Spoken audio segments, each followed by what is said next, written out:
नमस्कार दोस्तों, स्वागत है आप सबका मेरे इस YouTube चैनल सीबी खसिया पर।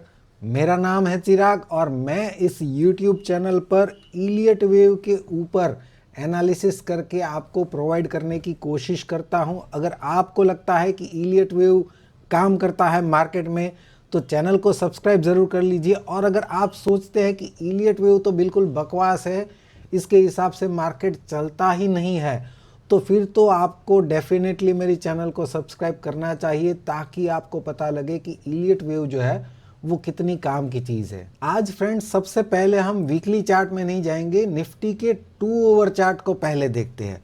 अब यहाँ पे ध्यान से समझते हैं कि ये चार्ट हमें क्या कहने की कोशिश कर रहा है। सबसे पहले तो बात कर लेते हैं उन जनरल यूट्यूबर्स की जो आपको क्या अभी दिखा रहे हैं।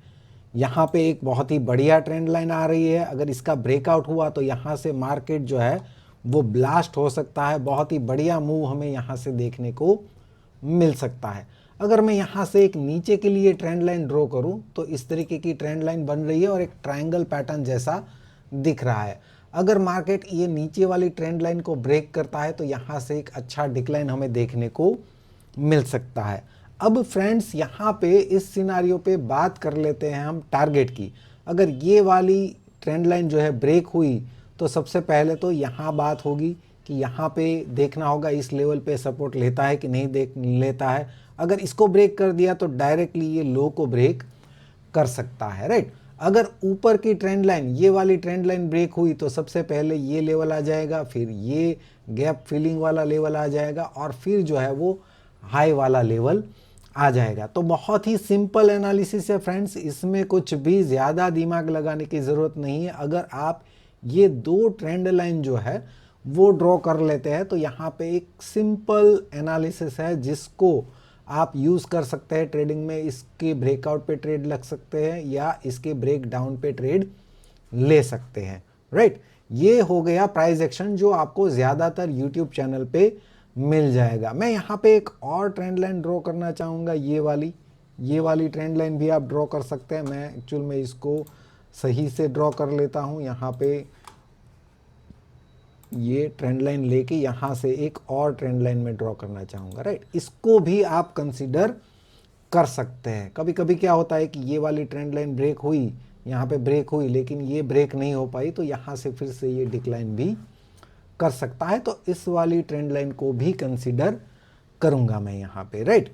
अब ये हो गया जनरल प्राइस एक्शन। जो भी लोग प्राइस एक्शन फॉलो करते हैं, जो भी यूट्यूबर्स जो है वो प्राइस एक्शन फॉलो करते हैं, वो ज़्यादातर लोग यही सिनारियो सबको दिखा रहे होंगे, राइट फ्रेंड्स। यहाँ पे किसी को भी ये इस तरीके के वीडियोस जो भी देख रहा है वो लोग कमेंट्स पढ़ना, वहाँ पे कहीं पे भी आपको नेगेटिव कमेंट्स नहीं दिखेगी कि ये भी हो सकता है, ये इसको ब्रेक करता है तो पॉजिटिव, इसको ब्रेक करता है तो नेगेटिव। मतलब आप तो दोनों साइड बोल रहे हो, कोई एक साइड नहीं बोल रहे हो, ऐसी नेगेटिव कमेंट नहीं मिलेंगी। लेकिन यहाँ पे मैं मेहनत करता हूँ, काउंटिंग करता हूँ, टाइम स्पेंड करता हूँ चार्ट्स पे। ये देखिए ये वीकली चार्ट्स है। वीकली चार्ट में हम यहाँ पे काउंटिंग कर रहे हैं 1 2 3 और ये 4 की रेंज हमने यहीं पे निकाल दी थी जब मार्केट यहाँ पे था, राइट।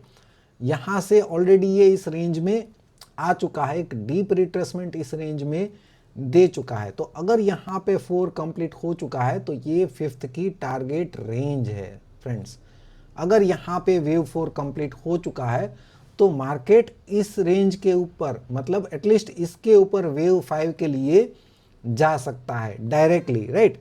अब जो हम कंपेयर करें इस चार्ट से, राइट, तो यहाँ पे जब भी ब्रेकआउट की बात होती है तो आपको यहाँ तक का टारगेट मिलता है, यहाँ तक का टारगेट मिलता है। इलियट वेव में अगर हम बात करें कि यहाँ पे 4 अगर कंप्लीट हो चुका है तो टारगेट हमने बहुत ज़्यादा ऊपर दे दिया है पहले से ही, राइट। ऐसा प्राइस एक्शन में बड़ा टारगेट, हालांकि कुछ लोग ये भी बोलेंगे कि ट्रेड कैसे करें, तो ट्रेड स्ट्रेटजी से कर सकते हैं। ऑप्शन बाइंग में तो बिल्कुल नहीं किया जा सकता, हाँ फ्यूचर में कर सकते हैं, राइट, इस तरीके का ट्रेड। लेकिन ऑप्शन बाइंग में ऐसा ट्रेड करना मुश्किल है क्योंकि इतना बड़ा मूव जो है वो कितने टाइम में आएगा, कितना टाइम स्पेंड, बीच में करेक्शन आएगा तो कितना आएगा, वो बताना थोड़ा मुश्किल है, राइट। लेकिन फिर से मैं वहीं वीकली चार्ट पे जाता हूँ, आपको समझाता हूँ। राइट। ये वेव 4 अगर यहाँ पे कंप्लीट हो चुका है तो ये वेव 5 की टारगेट रेंज है, राइट। अब यहाँ पे 38% को ध्यान में रखो, ये रिट्रेसमेंट जो है 38% के पास ऑलरेडी आ चुका है। अगर ये डिक्लाइन जो है, पहला डिक्लाइन 23% के आसपास ही रहता और उसके बाद बाउंस आया होता, तो मैं उस बाउंस में बी ढूंढने की कोशिश करता। ये इसको वेव ए मानता और इसको बी ढूंढने की कोशिश करता। लेकिन यहाँ से जो डिक्लाइन आया है वो एक डीप रिट्रेसमेंट इस रेंज में ऑलरेडी आ चुका है, इसलिए इस पूरे डिक्लाइन को मैं ए नहीं बोल रहा हूँ।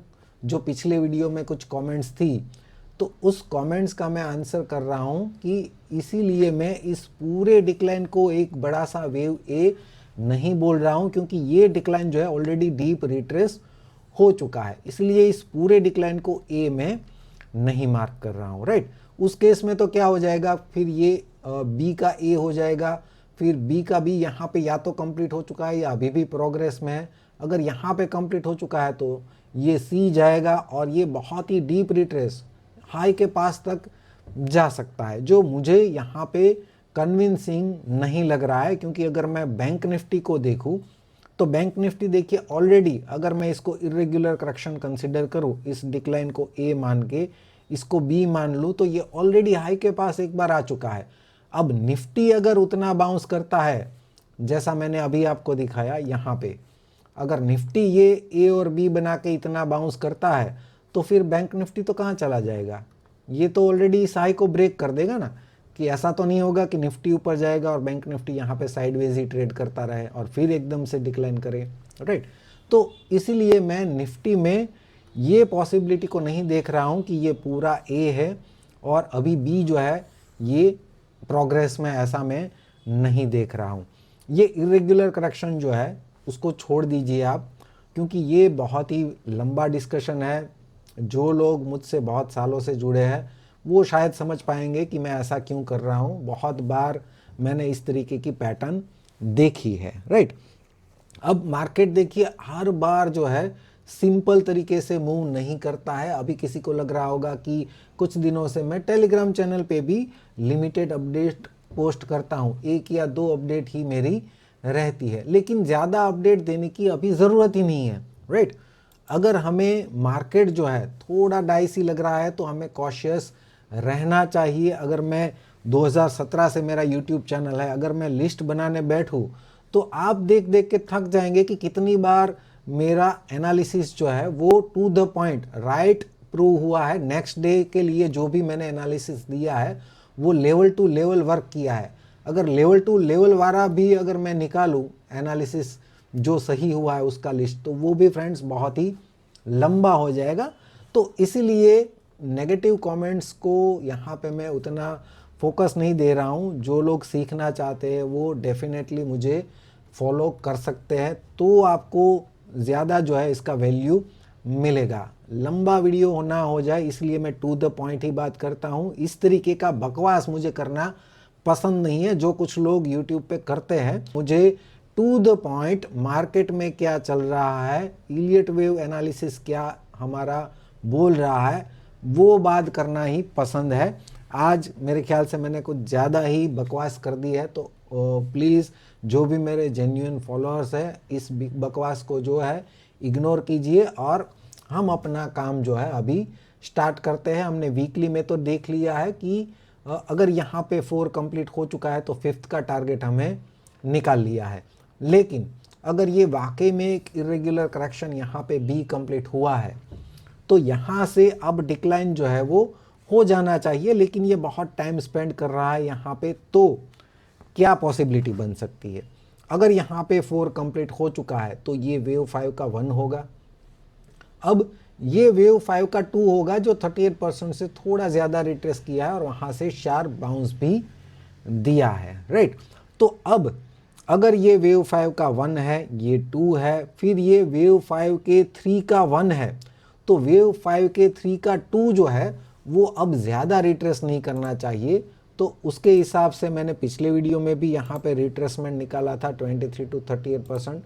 ये 38% जो है अब ये शार्पली ब्रेक नहीं करना चाहिए, तो ही हम मान सकते हैं कि वेव 5 ऑलरेडी स्टार्ट हो चुका है और ये जो है वेव 3 के 1 है, ये 2 है। अगर इसको ब्रेक नहीं करता है तो हम ऐसा बोल सकते हैं, राइट। अगर ये ब्रेक नहीं होता है और यहाँ पे टाइम स्पेंड करता है थोड़ा, तो यहाँ से एक शार्प बाउंस हमें वेव 5 के 1, 2 और 3 के 1, 2 और 3 का देखने को मिल सकता है और मार्केट यहाँ से और भी ज़्यादा ऊपर जा सकता है, ऐसा हम कंसीडर करेंगे। अगर ये ब्रेक कर देता है तो फिर यहाँ से एक और डिक्लाइन इस रेंज में हमें देखने को मिल सकता है। फिर इस रेंज में आने के बाद हम डिसाइड करेंगे कि क्या अब भी ये वेव 5 का 1 और यहाँ पे वेव 5 का 2 हो सकता है।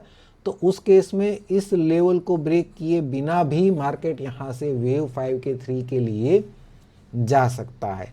इसका मतलब यहाँ से वेव सी का डिक्लाइन जो हम इस रेंज में एक्सपेक्ट कर रहे थे वो यहाँ पे दे नहीं रहा है, तो उसको अभी हम वेटेज थोड़ा कम देंगे। जब तक इस लेवल को ब्रेक नहीं करता तब तक उतना हमारा कॉन्फिडेंस नहीं रहेगा। तो फिर यहाँ पे मैंने 2 ट्रेड ये नेगेटिव ट्रेड के लिए डाले हुए हैं। नेगेटिव ट्रेंड जो हम मान रहे थे कि इस रेंज में आ सकता है, दोनों ही पुट रेशियो बैक स्प्रेड थे, राइट। तो उसको हम छोड़ देंगे, ऐसे ही रहने देंगे, क्योंकि वहाँ पे लॉस जो है वो लिमिटेड है, राइट। इसीलिए यहाँ पे हमने जो है नेकेड पुट बाइंग नहीं किया था। दोनों ही यहाँ पे कैसे ट्रेड हमारे हेज वाले ट्रेड थे। तो अगर मार्केट ऊपर भी चला जाता है तो हमारा लॉस लिमिटेड है और वो भी कम है, तो उसमें हमें कोई टेंशन नहीं है। तो पुट वाले जो हमारा ट्रेड है उसको छोड़ देंगे और यहाँ पे देखेंगे कि इस रेंज में पहले कैसे बिहेव करता है और यहाँ से इसको ब्रेक करता है तो इस रेंज में कैसे बिहेव करता है।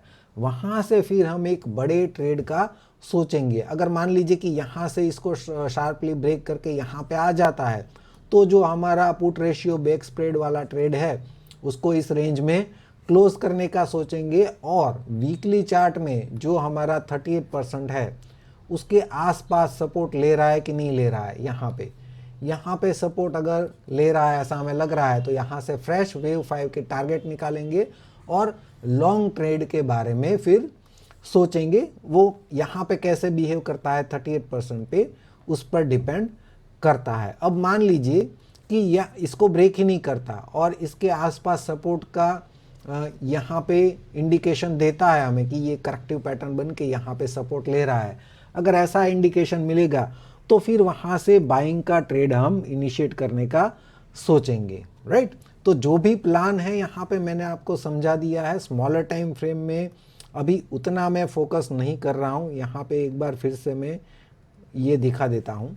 देखिए ये जो है इम्पल्स है, वेव सी है, तो ये डिक्लाइन कर जाना चाहिए लेकिन ये नहीं कर रहा है। हम मान रहे थे कि ये सी का 1, ये इरेग्युलर 2 होके यहाँ पे 3 का डिक्लाइन होना चाहिए। अभी भी ये नहीं हो रहा है। पहले तो ये 38% को ब्रेक करना चाहिए। इसको ब्रेक करता है तो फिर इस रेंज में आने का सोचेंगे। अगर इसको ही ब्रेक नहीं कर पा रहा है तो फिर यहाँ पे प्रॉब्लम है। यहाँ पे हम जो सेलिंग का सोच रहे हैं शायद वो सेलिंग ना आए, लेकिन हमारा जो ट्रेड है उसमें ज़्यादा लॉस नहीं होगा। मैंने ऑलरेडी एक्सप्लेन कर लिया है कि अगर मार्केट ऊपर जाता है तो कौन सा सिनेरियो में जाएगा और वो सिनेरियो हम अपने ध्यान में रखेंगे और वहाँ पे कुछ अच्छा ट्रेड मुझे लगा तो वो ट्रेड में आपको सजेस्ट करने की कोशिश करूँगा। और बाकी फ्रेंड्स आज की वीडियो में मैं इतना बोलना चाहूँगा कि अगर आपको मार्केट में टिके रहना है तो इलियट वेव को मत छोड़िए। भले ही मुझे छोड़ दीजिए, आपको लगता है कि मेरा इलियट वेव जो है वो बेहतर नहीं है, मुझे छोड़िए, इलियट वेव को मत छोड़िए। किसी और इलियट वेव एनालिस्ट को पकड़िए जो आपको लगता है कि मुझसे अच्छा कर रहा है तो उसको पकड़िए, लेकिन इलियट वेव को मत छोड़िए, क्योंकि इलियट वेव ही है जो मार्केट में आपको लंबे समय तक टिका के रखेगा। सबसे बढ़िया टूल है, ये मेरी गारंटी है, क्योंकि इतने सालों से मैं इलियट वेव फॉलो कर रहा हूँ और बाकी कुछ भी जो है मैं नहीं कर रहा हूँ, बाकी सब को मैंने छोड़ दिया है, राइट। तो इलियट वेव को पकड़ के रखिए और मार्केट में टिके रहे। वीडियो देखने के लिए आपका बहुत बहुत शुक्रिया, धन्यवाद।